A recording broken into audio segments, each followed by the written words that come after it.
Those sparkling galaxies that we are watching now are actually ciliates, microscopic single-cell organisms that live in water, especially those that are rich in decaying organic matter.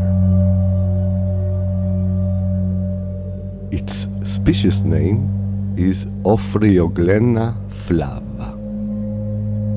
I've collected those specimens from a pond at central Israel. In this video, we'll explore the anatomy, reproduction, feeding, and fascinating polymorphic life cycle of this ciliate. Polymorphism means it can exist in multiple distinct morphological forms during its life cycle. So first, let's look on those in the diagram. There are several distinct morphotypes and transition states of Ophryoglena flava, and their names are derived from the fact that some Ophryoglena species are fish parasites, although Ophryoglena flava is not. Let's start with the trophont, which is the active form. This is the typical elongated oval form that swims freely and feeds actively. This is the form most often seen under a microscope. Next, the tomont. This is the reproduction cyst, predated by a protomont, where the ciliate is surrounded by a mucus layer and usually divides to 2 or 4 tomites. This division called palintomy.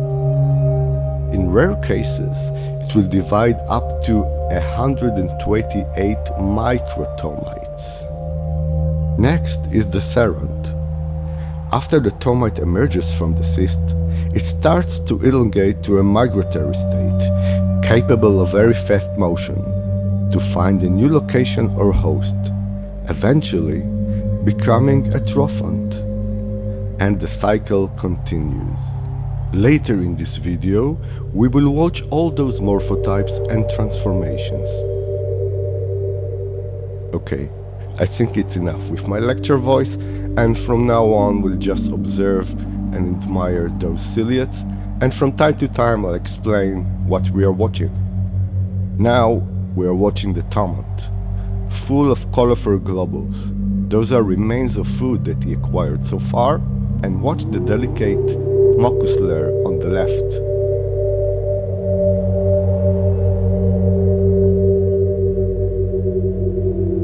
Let's pause for a second because this is not a Ophryoglena. This is a paramecium. While both are elongated, full with refractive granules, and possess 2 star-shaped contractile vacuoles, their mouth shape is very different, and we'll see later the peculiar 6-shaped mouth of Ophryoglena. Here we can see an assemblage of tomonts and pretomonts cuddling together. I don't know what is the real nature of this behavior, but again, a nosy paramecium trying to join the party.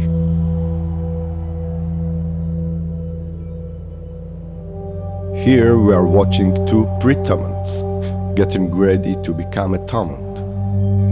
No mucus layer surrounds them yet, but this one is full of food vacuoles, while the other one is much emptier and relaxed.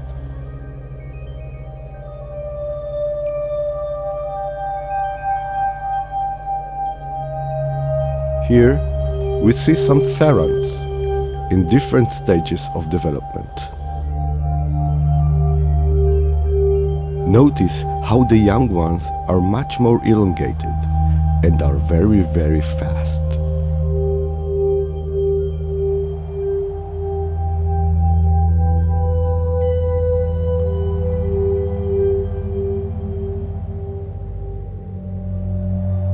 Here we see a trophont in slow motion, giving us a nice side view of its mouth and Liberkun organelle. More on it later.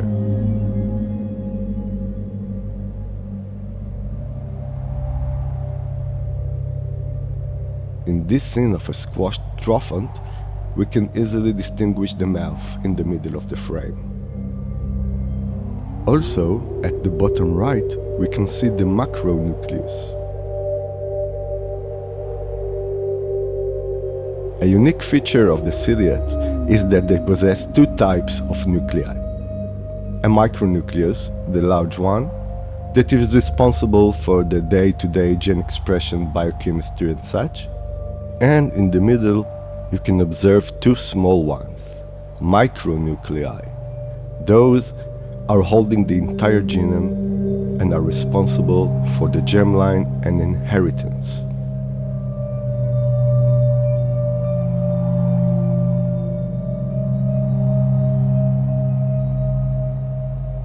Ciliates are called such because all around it you can see those tiny hair-like structures, and they are called cilia.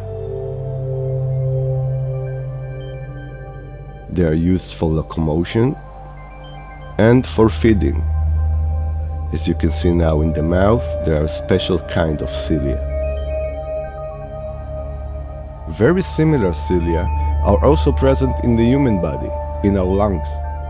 Those help us to expel dust, germs and such from our airways. Its motion is whip-like, a straight striking forward and a flexible returning back. The highly coordinated movement of the cilia might seem orchestrated by the cell itself, but in reality it is dictated by the coupling of the cilia with the viscosity of the water. Here we see a close-up view of the arrangement of the cilia on the cell's surface.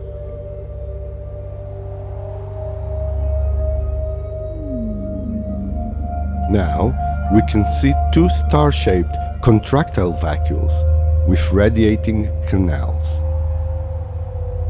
Those help to regulate the cell's osmotic pressure with its water surroundings.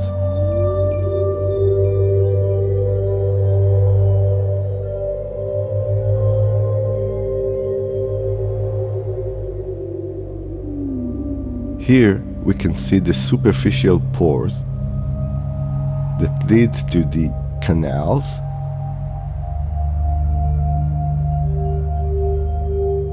and now the contractile vacuole is formed,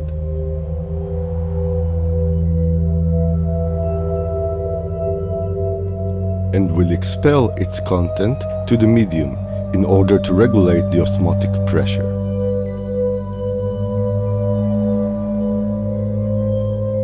Here is a close-up view of it.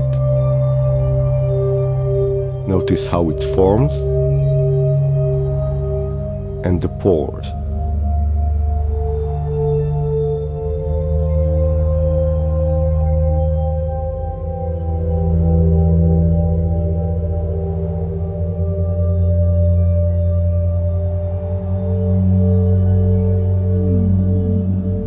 I found this formation very fascinating, so let's view another one of it in slow motion.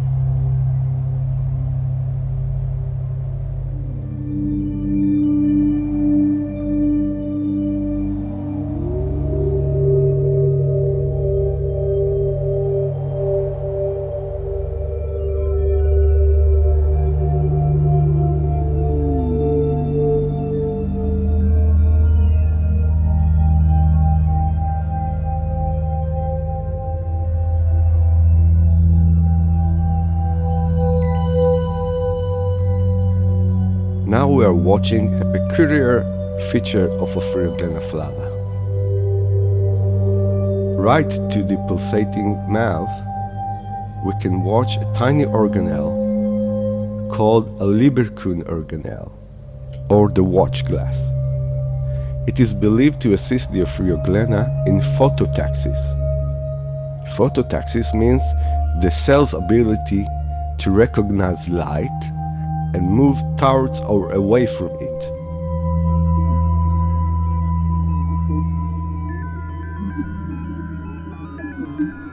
Ophryoglena is an opportunistic histophage, which means it searches for dying or dead animals to eat from, very like a pack of hyenas or vultures. Here, I've added to my sample of cultured Ophryoglena some sections of a dying worm. In a couple of seconds, they assembled from all around the dish to prey on it.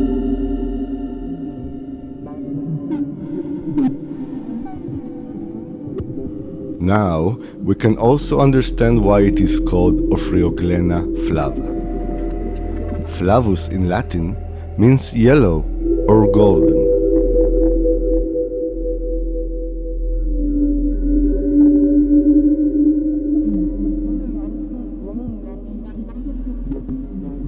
They burrow to get every bit of tissue.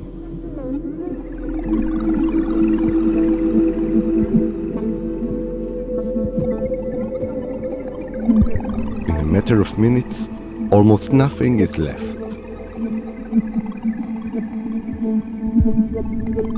Some of the remains will serve later as a nice place to rest, digest, or reproduce.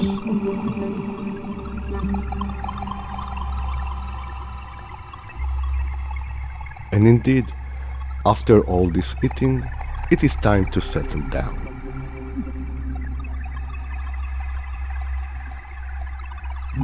Those nosy paramecium are still around.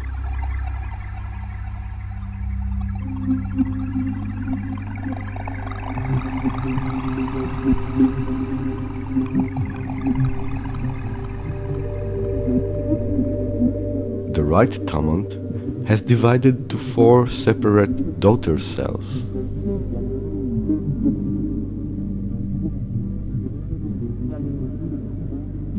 I'll now pick it up with a needle from the petri dish so we can look on it more closely.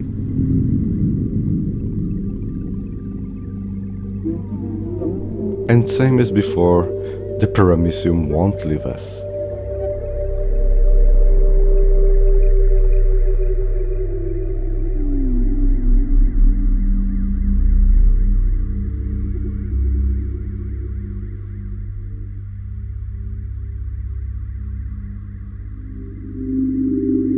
We are now watching this cluster of thomonts with a different illumination technique called phase contrast. This technique allows us to see the surrounding mucus layer more clearly.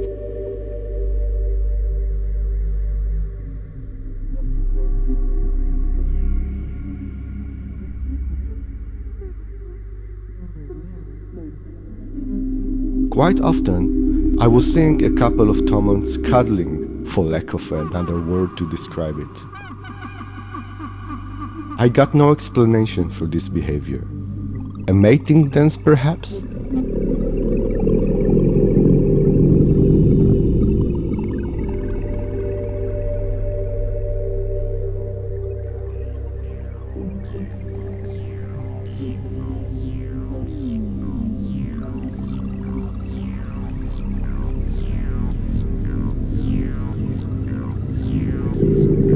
In this congregation, we can now see at the bottom left microtomites.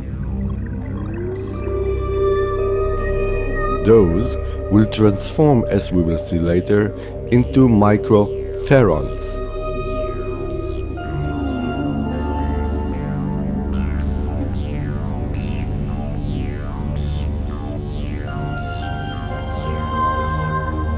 The microtomites are now dividing.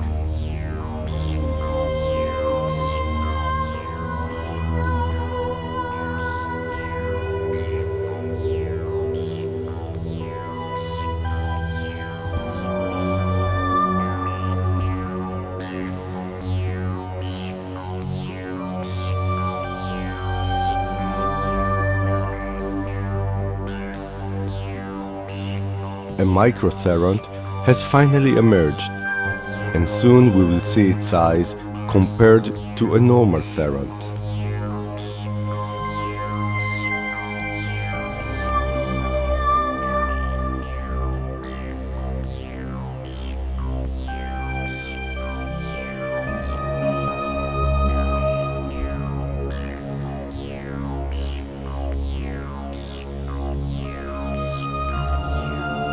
Slowly it elongates, and we can see it possesses all the features of a normal big one.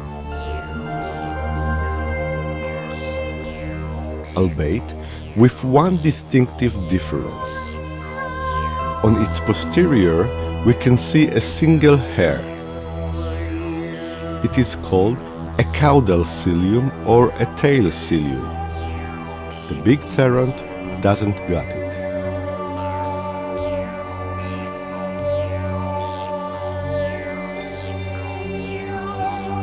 Here it swims beneath a layer of bacteria.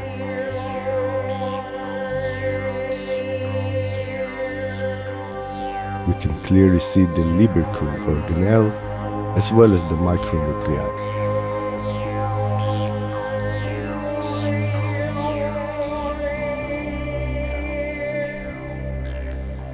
And from here, the theront will become a tomont, that become a tomite, that become a theront, and the cycle will continue.